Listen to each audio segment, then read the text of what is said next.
Madame la présidente du SNESCO, chère Nathalie Mons, Monsieur le président de la conférence, cher Yves Dutercq, Madame la députée, Mesdames, Messieurs, je suis bien évidemment très heureux de vous accueillir ici au Conseil économique, social, environnemental, d'accueillir le Conseil national d'évaluation du système scolaire. Très heureux, bien sûr, d'ouvrir cette conférence qui a pour thème de l'éducation à l'orientation, comment construire un parcours d'orientation tout au long de la scolarité, et puis aussi très heureux d'être partenaire de cet événement. Donc, de multiples raisons d'être très heureux ce matin avec vous tous. Pour reprendre les termes d'un récent rapport parlementaire, vous avez réussi seulement en 4 ans à mettre en place une méthode d'évaluation du système scolaire à la fois originale, scientifique et participative. Ici, au Conseil économique, social, environnemental, nous connaissons bien cette méthode de travail et de fonctionnement pour la pratiquer depuis des dizaines d'années. La recherche du consensus sur des thèmes où les débats sont parfois animés, où l'on confronte les intérêts collectifs des différentes composantes de la société civile dans le sens de l'intérêt général. Le consensus est dans notre pays ardu à obtenir, difficile à bâtir, mais essentiel. Le CESE accueille plus de 80 organisations patronales, syndicales, de jeunesse, professions libérales, agriculture et bien d'autres, qui forment ce qu'on appelle communément la société civile organisée, les corps intermédiaires. Notre Assemblée est donc riche de ces organisations, de ces différentes composantes. Nous nous trouvons dans une Assemblée qui est justement l'un des seuls lieux où elles peuvent échanger, discuter, à la recherche du consensus, du compromis. Aussi, durant les 2 prochains jours, le CESE est heureux donc d'accueillir le SNESCO, mais aussi des professeurs et des chercheurs du monde entier. Notre Assemblée mène aussi ce travail d'ouverture internationale au sein de l'AICESIS, qui rassemble tous les 16 des 5 continents. Il est indispensable et ô combien enrichissant de pouvoir partager, s'inspirer des politiques qui sont menées dans nos pays voisins et plus loin. Enfin, au CESE, la préparation de chacun de nos avis induit de nombreuses auditions d'experts, de chercheurs, de professionnels qui connaissent les sujets que nous abordons. Je vous disais que notre Assemblée est riche de sa composition, elle est aussi riche des objectifs qu'elle s'est fixés.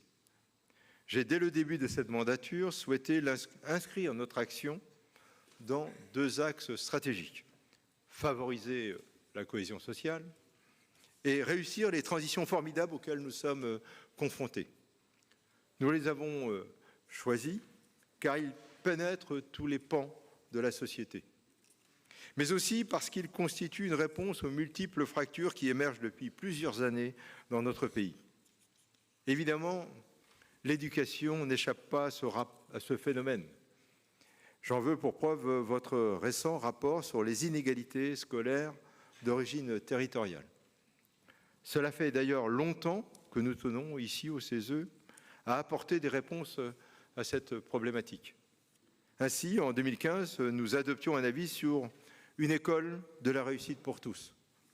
Et plus récemment, en 2017, un avis sur la place des jeunes dans les territoires ruraux.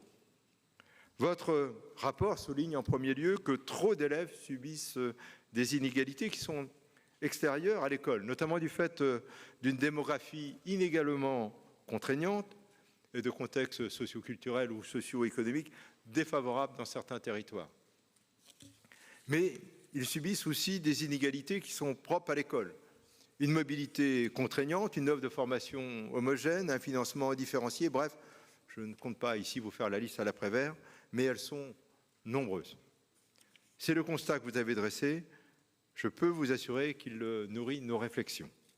Ces fractures, ces inégalités sont insupportables et mettent en échec la mission de l'école publique, de l'école républicaine.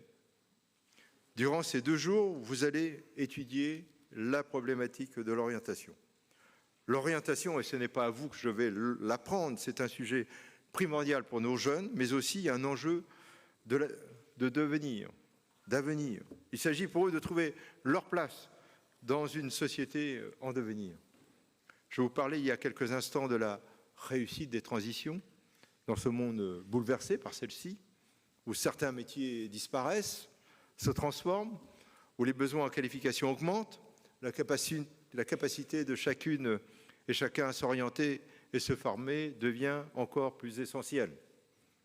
Le Conseil économique, social et environnemental, via sa section de l'éducation, de la culture et de la communication, travaille en permanence sur ces sujets, mais est aussi force de proposition. Ainsi, en avril dernier, nous avons adopté un avis sur l'orientation des jeunes. Pour cet avis, et pour la première fois, nous avons mis en place une plateforme de contribution en ligne. Nous avons souhaité, pour ce sujet particulier, une démarche innovante de participation citoyenne. Cette plateforme était ouverte durant presque 2 mois pour solliciter les expériences, les avis et les propositions des citoyens. Nous avons recueilli plus de 1430 contributions. Nous avons organisé des ateliers participatifs sur tout le territoire et un atelier délibératif. Cette méthode de travail nous a permis d'intégrer 9 préconisations sur 27 issues directement de la participation des citoyennes et des citoyens. Notre avis s'articule autour de 3 grands axes. Il s'agit d'abord de garantir les conditions d'un véritable accompagnement des jeunes. Ensuite, il est nécessaire de passer des procédures ponctuelles à un parcours progressif. Et enfin, il apparaît qu'une bonne insertion professionnelle est conditionnée par une réussite de son orientation. Les objectifs de cet avis supposent des évolutions sensibles du système éducatif. Ces évolutions doivent faire l'objet d'un dialogue social approfondi, s'accompagner d'investissements adaptés, s'inscrire dans une ambition d'un service public de qualité. Finalement, la richesse de cet avis réside dans la capacité du CESE à s'ouvrir aux citoyens pour leur donner un écho auprès des pouvoirs publics. Ce sera notamment une nouvelle mission de notre Assemblée dans le cadre de la réforme constitutionnelle. Aussi, je souhaite vous dire quelques mots très brefs de cette réforme qui va dans le sens de l'histoire et d'un renouveau de la vie institutionnelle. Elle va redonner de l'oxygène à la démocratie. Notre Assemblée fera davantage entendre la voix des citoyens engagés et contribuera à réconcilier les Françaises et les Français avec leurs institutions.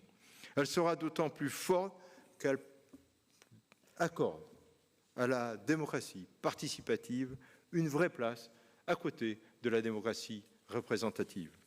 Dorénavant, à travers le CESE, le citoyen pourra participer à l'élaboration, à l'amélioration des politiques publiques qui lui sont destinées. D'autant plus que cette réforme constitutionnelle prévoit que le CESE soit saisi pour avis systématiquement sur les projets de loi de son ressort économique, social et environnemental. C'est donc une réforme ambitieuse qui est proposée aujourd'hui au Parlement, une réforme pour toutes les Françaises et tous les Français. Je vais maintenant laisser la parole à sa présidente, chère Nathalie Mons, et je vous souhaite bien sûr à toutes et à tous d'excellents travaux. Quelques conseillers vous accompagneront. Notre président de la section de l'éducation, Xavier No, est ici présent et je pense que quelques autres membres aussi sont ici présents dans cette Assemblée. Je vous souhaite évidemment de bons travaux tout au long de ces 2 journées. Merci à vous. Merci de votre attention.